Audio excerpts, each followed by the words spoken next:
Hola, buenos días. Me llamo Alfonso Urquía, soy profesor del Departamento de Informática y Automática de la UNED y les quisiera presentar una unidad didáctica editada por la editorial UNED que he escrito en colaboración con la profesora Carla Martín, también del Departamento de Informática y Automática.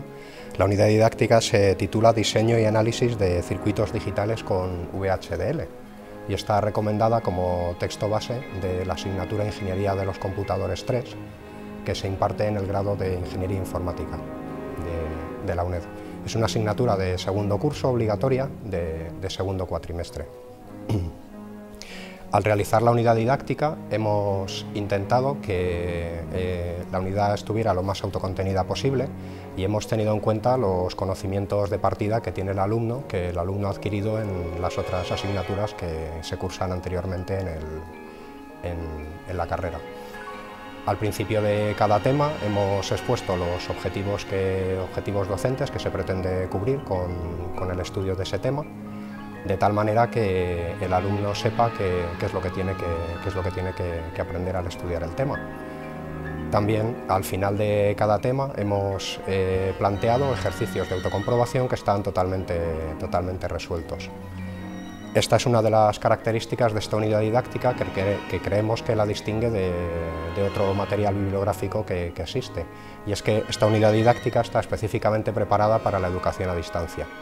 Para ello lo que hemos hecho ha sido dar material al alumno en la unidad didáctica para que él de una manera autosuficiente pueda preparar la asignatura.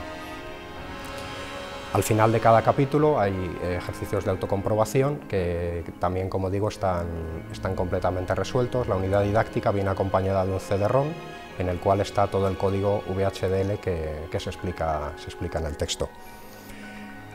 En este libro se explica un lenguaje para la descripción del hardware que se llama VHDL. Entonces, para explicar brevemente en qué consiste este lenguaje y cuál es la motivación que hubo para plantear este y otros lenguajes para la descripción del hardware, lo que voy a hacer es leer uno de los apartados de la unidad didáctica, que es la introducción, que dice lo siguiente. Los sistemas digitales se han ido haciendo más y más complejos durante las pasadas décadas. Este incremento en la complejidad responde a grandes rasgos a la ley de Moore, según la cual el avance tecnológico posibilita que cada aproximadamente 18 meses se doble el número de transistores que es posible alojar en un circuito integrado. De esta forma, en la década de 1970, un circuito integrado típico contenía decenas de miles de transistores. En la década de 1980, la capacidad aumentó a cientos de miles de transistores y en la década de 1990 fue del orden de decenas de millones. En la década de 2000, la capacidad de los circuitos integrados es del orden de miles de millones de transistores. Cuando se fabrica un circuito integrado en la década de 1970, se documentaba su funcionamiento empleando una combinación de esquemáticos, que es la representación gráfica de los componentes del circuito, diagramas de transición de estados y lenguaje natural. Por ejemplo, típicamente se hacía en inglés. Esta documentación podía consistir en varios cientos de páginas. Los ingenieros que compraban el circuito integrado para usarlo en sus propios diseños tenían que leer esta documentación para entender el funcionamiento del circuito integrado. Como puede imaginarse, leer cientos de páginas no era una tarea fácil. Además, en ocasiones, la documentación contenía errores o ambigüedades. La consecuencia de ello era que frecuentemente los ingenieros tenían problemas para emplear los circuitos integrados en el desarrollo de sus propios sistemas. Debido a esta situación, el Departamento de Defensa de Estados Unidos buscó un procedimiento mediante el cual los fabricantes de circuitos integrados pudieran especificar de forma precisa el funcionamiento de los circuitos. Con esta motivación, el Departamento de Defensa de Estados Unidos inició el desarrollo de un lenguaje para la descripción del hardware, para lo cual estableció un grupo de trabajo compuesto por expertos de varias disciplinas pertenecientes a diferentes compañías. Un lenguaje para la descripción del hardware es un lenguaje que es legible tanto por las máquinas como por los seres humanos y que ha sido ideado para describir tanto el comportamiento como la estructura del hardware. El lenguaje para la descripción del hardware permite describir de forma precisa y rigurosa el funcionamiento del circuito digital, el cual puede ser simulado en un ordenador con el fin de reproducir exactamente el funcionamiento del circuito. La simulación por ordenador permite obtener el valor de las señales de salida del circuito para una determinada secuencia de señales de entrada. El lenguaje para la descripción del hardware que el Departamento de Defensa de Estados Unidos creó en los años 80 se llamó VHDL. Las siglas VHDL provienen de VHSIC, Hardware Description Language. VHSIC es un sinónimo de Very High Speed Integrated Circuit, que fue el nombre del proyecto llevado a cabo por el Departamento de Defensa de Estados Unidos. La sintaxis de VHDL es muy similar a la del lenguaje de programación ADA. En 1987, el Institute for Electrical and Electronic Engineers, IECUBO, adoptó VHDL como el estándar número 1076. El establecimiento de un estándar del lenguaje tiene una ventaja fundamental. Las compañías desarrolladoras de software de simulación tienen una definición claramente establecida del lenguaje al que deben dar soporte. Con esta breve introducción lo que he pretendido es ilustrar brevemente cuál es la motivación para la definición de lenguajes para la descripción del hardware y en particular el lenguaje VHDL sobre el cual versa esta unidad didáctica. Yo voy a describir brevemente el contenido de la unidad didáctica, que está estructurada en 7 temas y en 2 apéndices.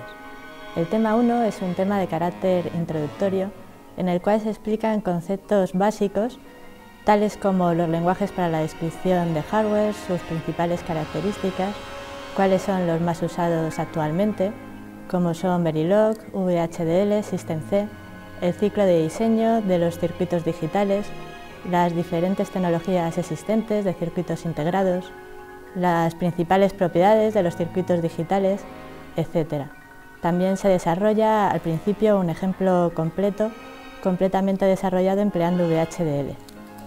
Ya en el tema 2 se empieza a explicar un subconjunto de las estructuras y capacidades del lenguaje VHDL93 que pueden ser usados para crear diseños sintetizables.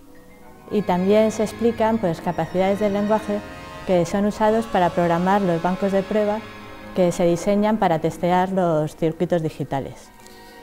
Los conceptos siempre se van introduciendo paulatinamente, usando para ello muchos ejemplos de diseño. En el tema 3 se explican conceptos básicos sobre el procesamiento y simulación del código VHDL que es realizado por los simuladores de estos lenguajes. Ya en el tema 4 está dedicado para el diseño de síntesis de circuitos digitales combinacionales y también a la programación de los bancos de prueba diseñados para testear estos circuitos. Se aborda el diseño de varios circuitos digitales muy usados, como son los multiplexores, los restadores binarios, los sumadores binarios, también unidades aritmético-lógicas. Ya en los temas 5 y 6 se explica el diseño y también la prueba de circuitos secuenciales. El tema 5 está dedicado a los registros y a las memorias, habiendo multitud de ejemplos sobre ello, y el tema 6 al diseño de máquinas de estado finito. En concreto se estudia el diseño de las máquinas de estado finito de Moore y de Mealy. Y ya finalmente, en el tema 7 está dedicado al diseño de circuitos digitales usando una metodología denominada metodología de transferencia entre registros. La aplicación de esta metodología es idónea para describir circuitos cuyo comportamiento viene descrito mediante algoritmos. Y por último hay 2 apéndices donde se explica cómo usar 2 simuladores de VHDL que son gratuitos para su uso educativo.